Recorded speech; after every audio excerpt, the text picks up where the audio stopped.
दोस्तों आज मैं आपको अपना कुछ ऐसा कलेक्शन दिखाने वाला हूं जो नोट बंद हो गए हैं और उनके अंदर मैंने कलेक्ट कर रखा था।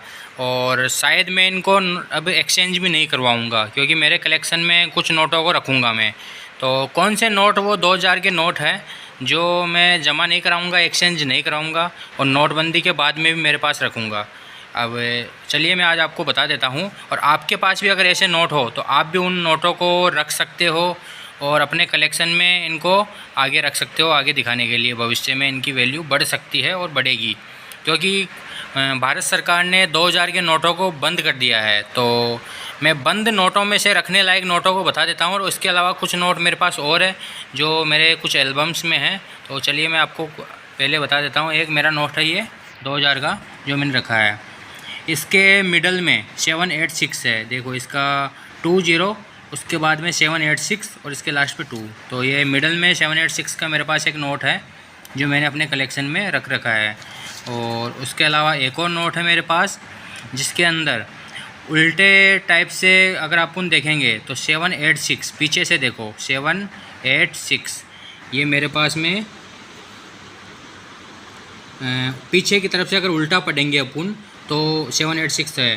देखो नंबरों की ही महत्व होता है नोटों में, और नंबरों को भी देखने का नज़रिया होना चाहिए। तो मेरा नज़रिए के हिसाब से ये नोट महंगे हैं मेरी नज़र में। अब हो ना हो पर मेरी नज़र में तो है, मैंने अपने कलेक्शन में रख रखा है। देखिए एक और नोट है जिसमें उल्टे टाइप में 214 मतलब राम उल्टे क्रम में लिखा हुआ है। जैसे 786 मैंने उल्टा क्रम में दिखाया था, वैसे 214 हिंदुओं में इस नोट की काफ़ी महत्व है इस नोट का। तो ये मेरे कलेक्शन में है। इसके अलावा कुछ फैंसी नंबर नोट जो मेरे कलेक्शन में है मैंने रख रखे हैं, जैसे 55, 66, 44 जो मेरे कलेक्शन में है। ऐसे नोटों को कलेक्ट कर रखा हूँ और इनको मैं एक्सचेंज भी नहीं करवाऊँगा। इसके अलावा एक नोट और बताता हूँ, 143। इसका मतलब तो आप अच्छे से समझ गए होंगे। 143 सीरीज़ का नोट भी महत्वपूर्ण होता है। लास्ट में 143 है, मतलब आई लव यू इस नंबर का मतलब है, और ये मेरे कलेक्शन में है। ऐसे नोटों को मैं कलेक्ट करता हूँ और उनको रख रखा हूँ, और आगे इनको अपने कलेक्शन में रखूँगा। एक नंबर का नोट ये भी है मेरे पास। देखो नंबरों को देखने का नज़रिया होना चाहिए। अब इसके अंदर 68, 68, 86 ये इसके नंबर है, पर मैंने इस नंबर को उल्टे और पीछे, आगे पीछे से दोनों तरफ से पढ़ने की कोशिश की तो 688 मतलब 68, और यहाँ से स्टार्ट करेंगे आगे से तो 68 मतलब आगे पीछे से अगर शुरू की दो संख्याओं को अपन अगर पढ़ेंगे तो 6868 है। तो ये मेरे कलेक्शन में है। इसके अलावा एक नोट और बताता हूँ मेरे कलेक्शन का। इसका तो साफ साफ दिख रहा है, एंडिंग 786 से हो रही है इसकी। देखो लास्ट के एंडिंग में 786 है। तो ये मेरे कलेक्शन के नोट हैं। एक और नोट बताता हूँ आपको जो मेरे कलेक्शन में है। अभी मैंने बताया था कि उल्टे क्रम में 143, देखो ये 143 उल्टे क्रम में है, मतलब आई लव यू वो भी उल्टे क्रम में। तो ये भी मेरे कलेक्शन में है। उल्टे क्रम का आई लव यू का नोट बता ही दिया था, 143 का उल्टे क्रम का भी बता दिया मैंने। अब ये है एक डेट ऑफ बर्थ का नोट। हाँ शायद मैं ये एक्सचेंज करवा लूँगा क्योंकि ये मेरा डेट ऑफ बर्थ तो नहीं है, पर इसको फिलहाल तो मेरे कलेक्शन में है। लास्ट तक देखेंगे, अभी तो समय दे रखा है गवर्नमेंट ने भी एक्सचेंज का।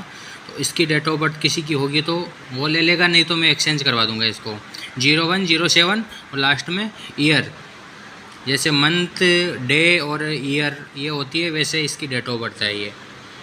तो ये डेट ऑफ बर्थ नोट का एक नोट मेरे पे कलेक्शन में था। एक नोट और बताता हूँ मैं आपको। इसके भी मिडल में 786 है। देखिए 9 को छोड़ देंगे तो इसके आगे कौन सा आ रहा है, 786 मिडल में। तो ये 2000 का नोट भी मेरे कलेक्शन में है। इसके अलावा और एक नोट बताता हूँ मैं आपको। अगर नंबरों को अच्छे से गौर से देखेंगे तो उनमें बहुत कुछ मिलेगा, और मेरा देखने का नज़रिया कुछ ऐसा है। देखो लास्ट का 2 को छोड़ दो, 786 उल्टे क्रम में 786 वो भी मिडल में। तो ये मेरे कलेक्शन में है। अब कौन से नोट और रखने हैं अपने कलेक्शन में, अगर आप कलेक्टर हो और आपको पता नहीं है और आपके कलेक्शन में नोट पड़े हैं तो उन नोटों को आप रख सकते हो। ये तो मेरे कलेक्शन के नोट है, मेरे नज़रिए में इनकी वैल्यू है। पता नहीं इनकी मार्केट में वैल्यू हो या ना हो, पर मेरे नज़र में है। अब आपको मार्केट की नज़र के वैल्यू वाले नंबर बता देता हूँ मैं। एक तो 786, जो 786 है, देखिए ये 786 ऐसे नोट, इनकी भी आगे वैल्यू रहेगी। पर कौन से नोटों की वैल्यू रहेगी आगे? 786 वाले नोटों की। जैसे इसके अंदर तो सिर्फ पीछे की 3 संख्याएँ 786 में हो रही है, अब आगे की 3 संख्याएँ भी 786 और पीछे की 3 786 हो, ऐसे नोटों की मार्केट में हमेशा वैल्यू रहेगी, बंद होने के बाद में भी रहेगी। अगर आपके कलेक्शन में है तो ऐसे नोटों को रखना है। एक 11111 ऐसा फैंसी नंबर हो, 2222 ऐसा फैंसी नंबर हो, 1 2 3 4 5 6 7 ऐसा फैंसी नंबर हो, सॉरी 6 तक आएगा, 1 2 3 4 5 6 ऐसे फैंसी नंबर हो, और 7 डिजिट वाला, वरना 1 और फिर 6 टाइम डिजिट में 0 आएगा, शून्य आएगा। ऐसे 7 संख्या वाले नोट होते हैं जो 9999, ऐसे नोटों की बंद होने के बाद में भी मार्केट से डबल तिबल रेट में इनकी वैल्यू रहेगी। अगर आपके कलेक्शन में ऐसे नोट हैं 2000 रुपये के, तो उनको एक्सचेंज ना करवाइए, उनको रखिए, आपको अच्छा रिटर्न देंगे। एक्सचेंज कराने के लिए ऐसे कॉमन नोट, कॉमन संख्या वाले नोटों को आप एक्सचेंज करवा सकते हो। देखिए मेरे पास कॉमन संख्या वाले नोटों का तो ढेर पड़ा है, और इनको मैं एक्सचेंज करवा लूँगा। ऐसे नोटों को आप एक्सचेंज करवा सकते हो। पर ये 7 डिजिट वाले जो मैंने नंबर बताए हैं, ऐसे नंबर वाले नोटों को आपको एक्सचेंज नहीं करवाना है। ये मेरे कुछ 15 नोट है जो मेरे कलेक्शन में हैं, और मैं इनको एक्सचेंज नहीं करवाऊँगा, रखूँगा अपने कलेक्शन में। अब इनकी वैल्यू हो ना हो, और मेरी नज़र में इनकी वैल्यू है, मेरे नज़र में इन नंबरों का महत्व है। तो देखने का नज़रिया होना चाहिए नोटों को। बाकी तो सब लोगों के हिसाब से ये कॉमन नंबर के हैं, और इनको लोग एक्सचेंज भी करवा रहे हैं और करवाते भी हैं। कईयों को पता नहीं होता, और वो काफ़ी समय तक तो कलेक्शन में रखते हैं, फिर लास्ट में ले जाके, अरे यार नहीं 2000 रुपये मेरे ख़राब हो जाएंगे, मैं एक्सचेंज करवा देता हूँ, और वो एक्सचेंज करवा देते हैं। तो ऐसा नहीं करना है। अगर आपके पास जो मैंने कुछ संख्याएं बताई है 7786 फैंसी नंबर और 7 डिजिट वाले नोट, ऐसे नोटों को आपको स्पेशली रखना है दोस्तों। बहुत अच्छा रिटर्न मिलेगा इनमें। एक नोट 5 से 10 हज़ार रुपये में बिकेगा, इतना तो मैं अपने विश्वास से बोल सकता हूँ। तो अगर आपके कलेक्शन में ऐसे नोट हैं तो ऐसे नोटों को सेल ना करें, उनको एक्सचेंज ना करें।